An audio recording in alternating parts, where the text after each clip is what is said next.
Act 3 of Alice in Wonderland by Alice Gerstenberg. Scene 1. It's a garden of high, very conventional and artificial-looking flowers.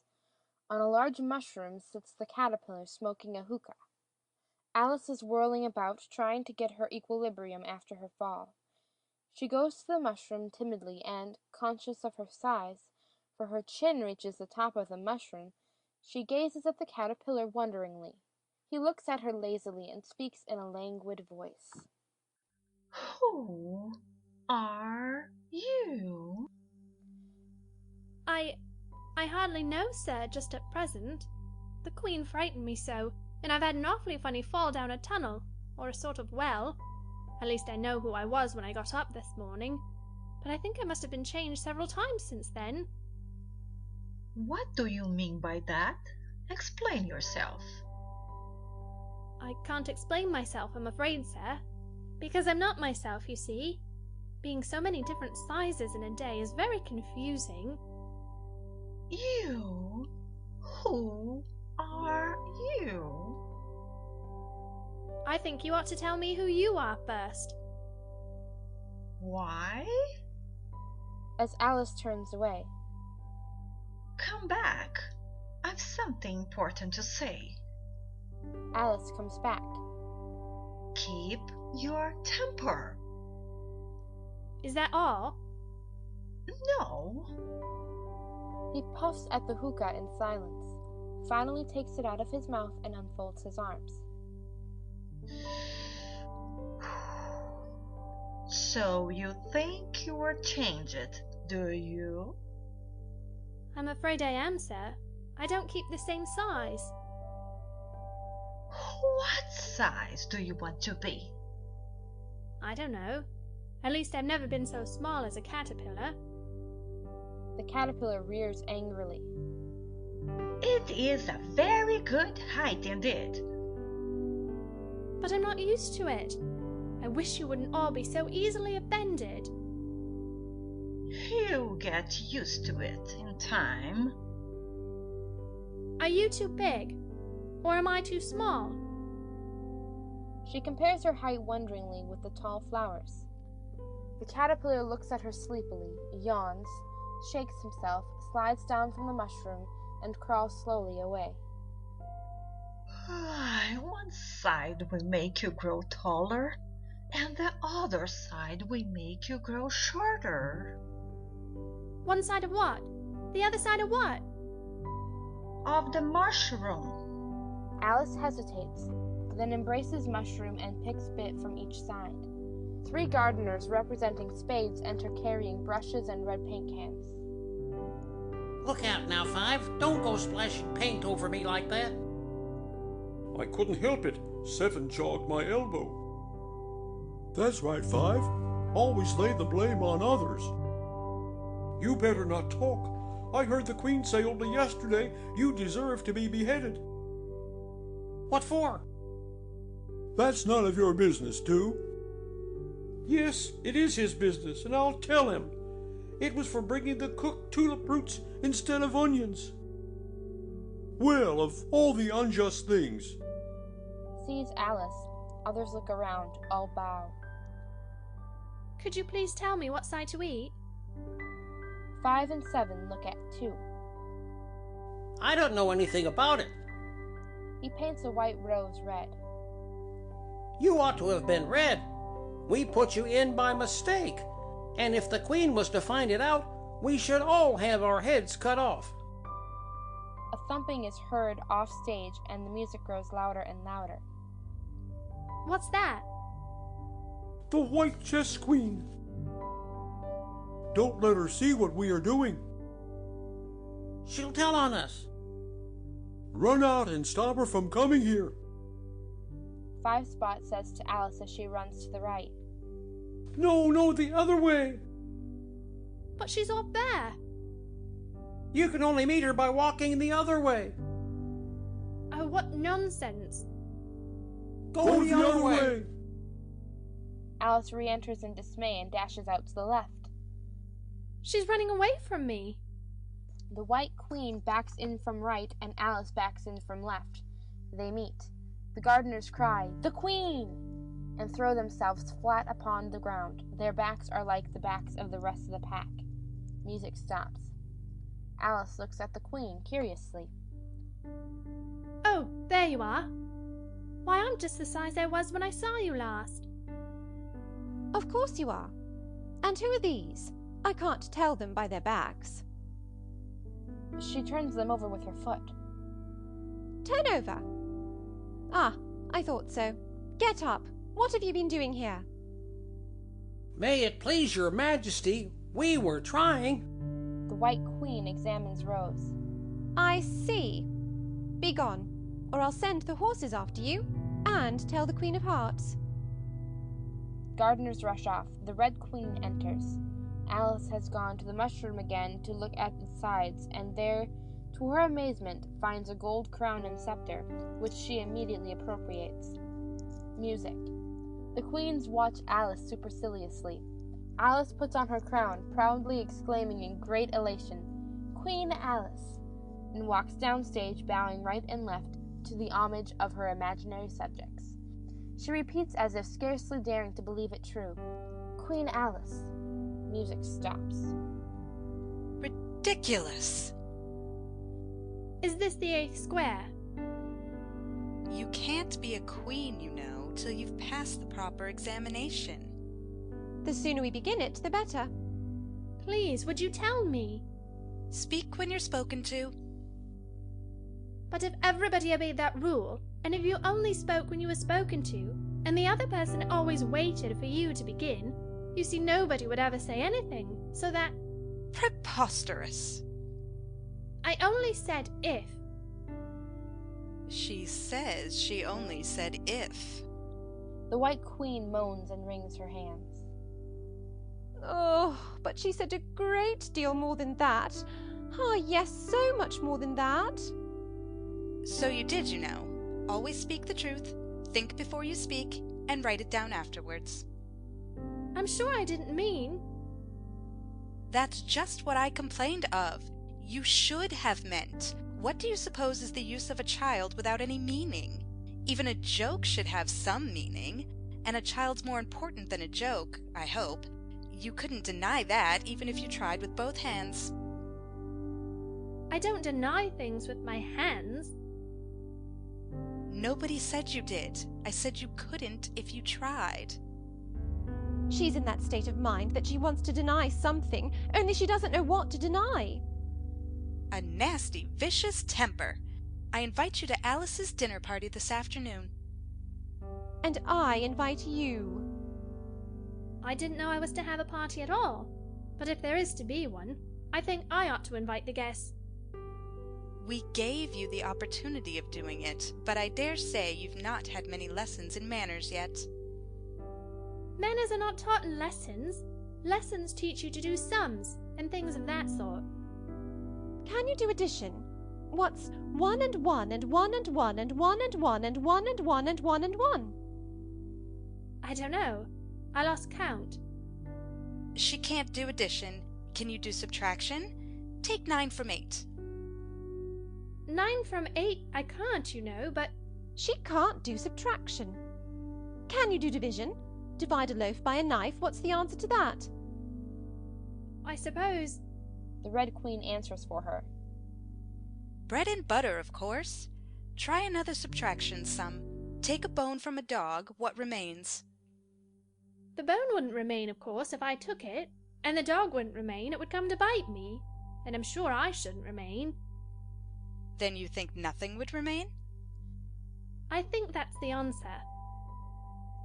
Wrong as usual. The dog's temper would remain. But I don't see how— Why, look here. The dog would lose its temper, wouldn't it? Perhaps it would. Then if the dog went away, its temper would remain. They might go different ways. What dreadful nonsense we are talking. She can't do sums a bit. Can you do sums? I can do addition if you give me time, but I can't do subtraction under any circumstances. Of course you know your ABC. To be sure I do. So do I. We'll often say it over together, dear. And I'll tell you a secret. I can read words of one letter. Isn't that grand? However, don't be discouraged. You'll come to it in time. Can you answer useful questions? How is bread made? I know that. You take some flour.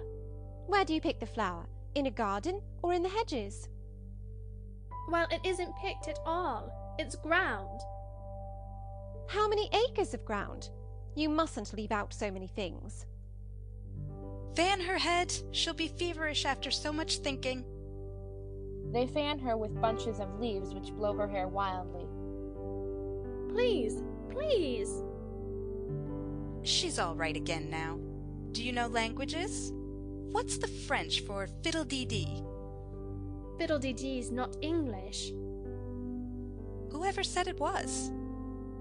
If you tell me what language fiddle-dee-dee is, I'll tell you the French for it. Queens never make bargains. I wish queens never asked questions. Don't let us quarrel. What is the cause of lightning? The cause of lightning is the thunder. No, I meant the other way. It's too late to correct it. When you've once said a thing, that fixes it, and you must take the consequences. We had such a thunderstorm next Tuesday, you can't think. She never could, you know. Part of the roof came off, and ever so much thunder got in, and it went rolling round the room in great lumps, and knocking over the tables and things, till I was so frightened I couldn't remember my own name. I never should try to remember my name in the middle of an accident. Where would be the use of it? You must excuse her. She means well, but she can't help saying foolish things as a general rule. She never was really well brought up, but it's amazing how good-tempered she is. Pat her on the head and see how pleased she'll be. A little kindness in putting her hair in papers would do wonders with her. The White Queen gives a deep sigh and leans her head on Alice's shoulder. I am so sleepy. She's tired, poor thing. Smooth her hair, lend her your nightcap, and sing her a soothing lullaby. I haven't got a nightcap with me, and I don't know any soothing lullabies. I must do it myself, then. Hush-a-bye, lady, in Alice's lap. Till the feast's ready, we've time for a nap. When the feast's over, we'll go to the ball. Red Queen and White Queen and Alice and all. And now you know the words. She puts her head on Alice's other shoulder. Just sing it through to me.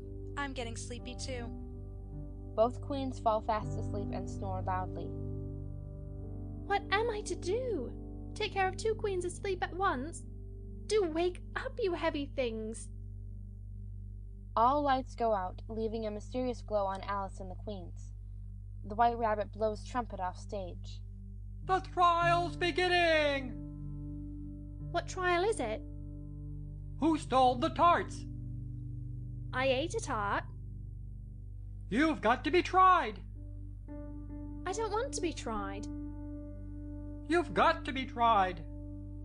I won't be tried. I won't. I won't. Scene 2. It's a courtroom suggesting playing cards. The jurymen are all kinds of creatures. The King and Queen of Hearts are seated on the throne. The knave is before them in chains. The White Rabbit has a trumpet in one hand and a scroll of parchment in the other. In the middle of the court stands a table with a large dish of tarts upon it.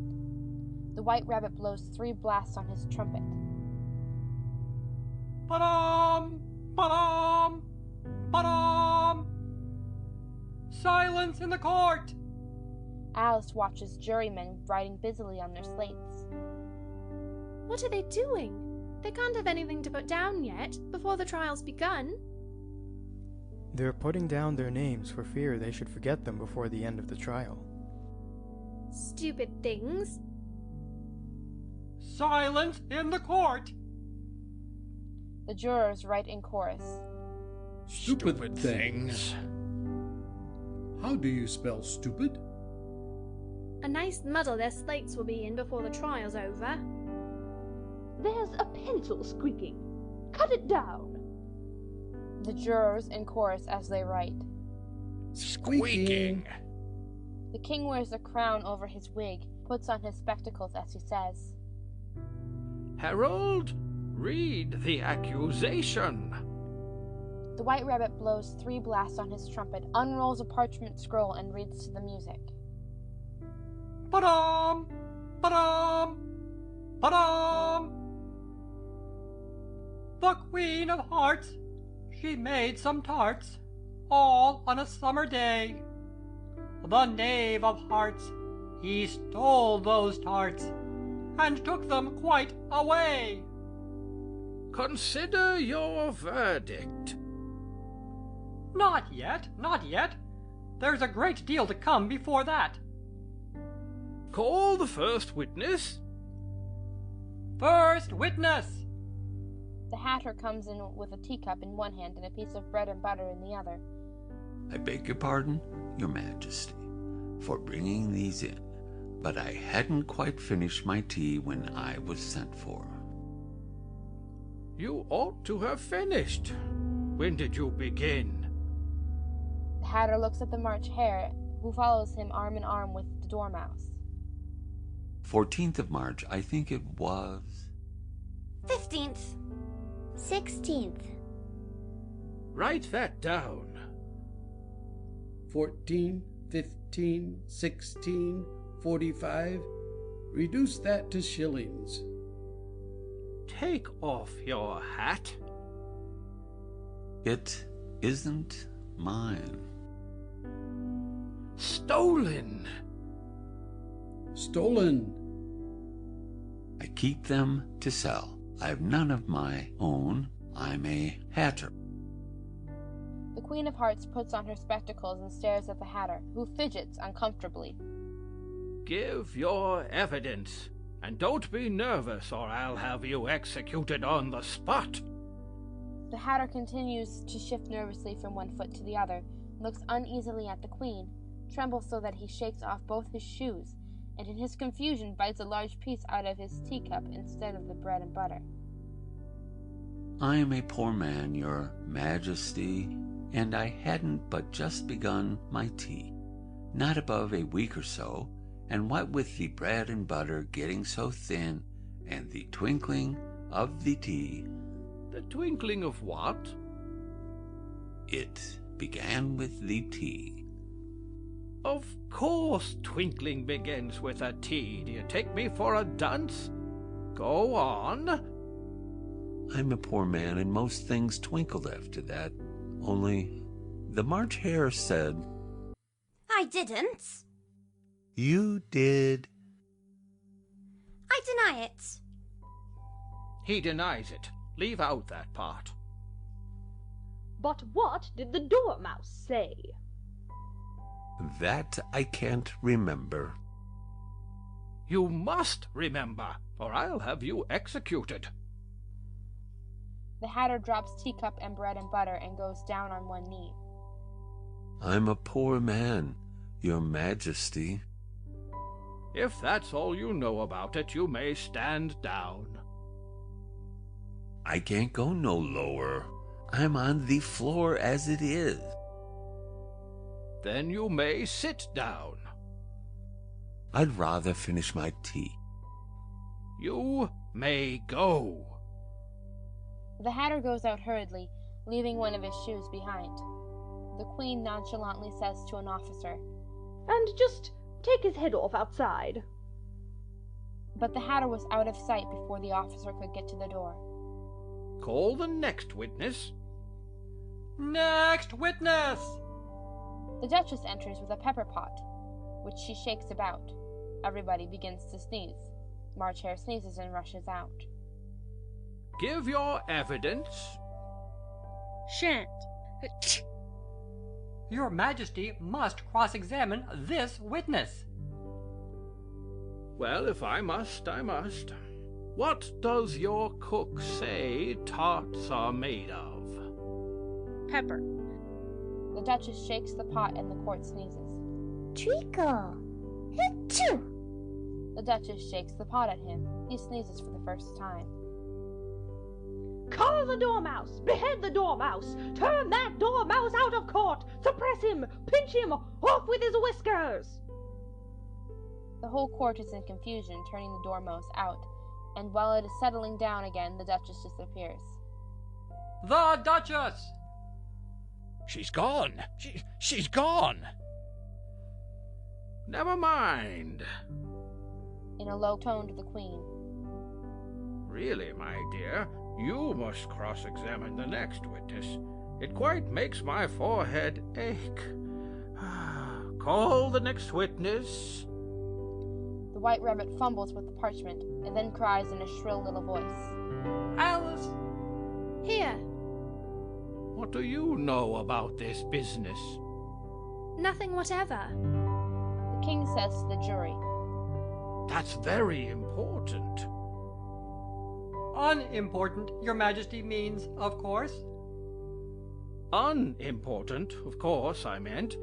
Important, unimportant, unimportant, important. Consider your verdict.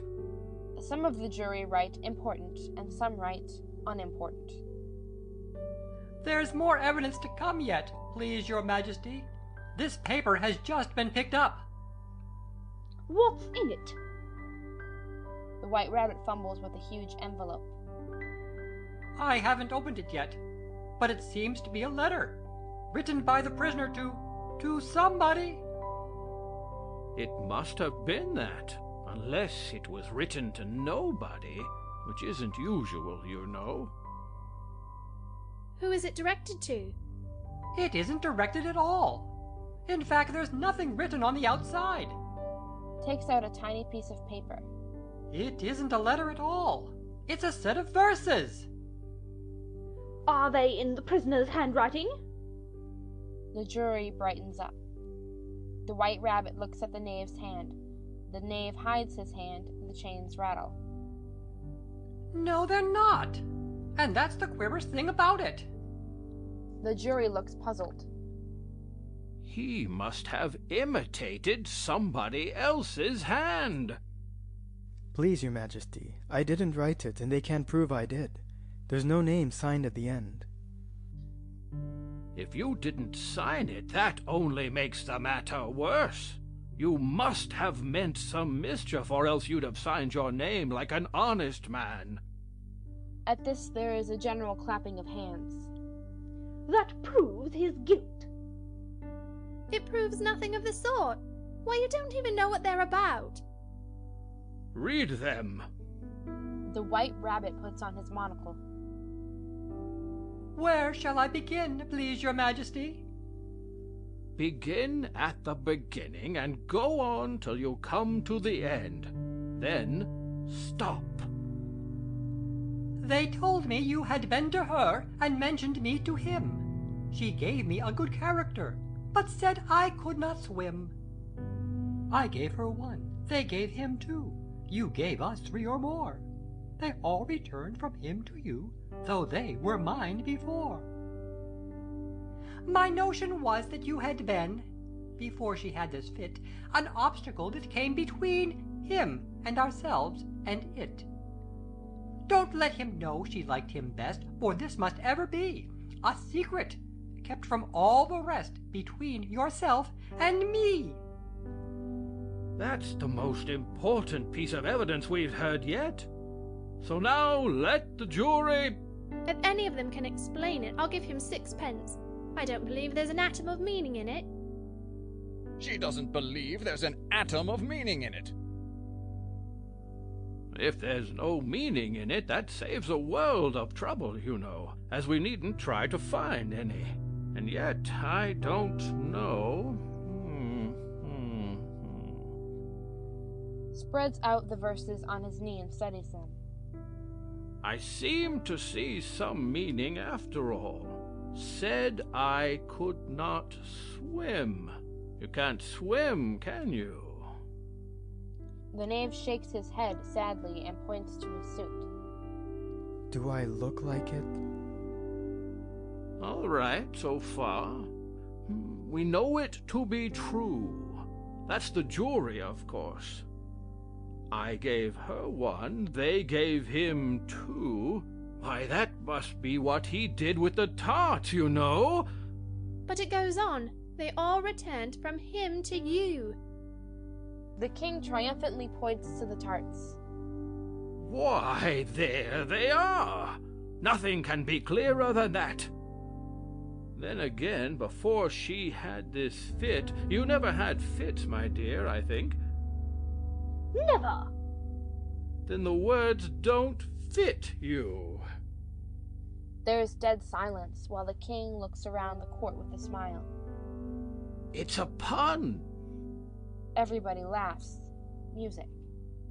Let the jury consider their verdict. No, no. Sentence first, verdict afterwards. Stuff and nonsense. The queen says furiously. Hold your tongue. I won't. Off with her head. Who cares for you? Cut it off. You're nothing but a pack of cards. As the lights go out and the curtain falls, all the characters hold their positions as if petrified. Curtain. Scene 3. The curtain rises to show Alice still asleep in the armchair, the fire in the grate suffusing her with its glow. Wake up, Alice. It's time for tea. Off stage, the characters repeat their most characteristic lines. Off with her head. Consider your verdict. Oh, my fur and whiskers. The Duchess sneezes. The cat cries, as if the characters were fading away into the pack of real playing cards which shower through the mirror all over Alice. There is music. Alice wakes, rises, and looks about in surprise and wonderment. Why, it was a dream.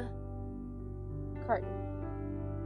End of Act 3 by Alice Gerstenberg.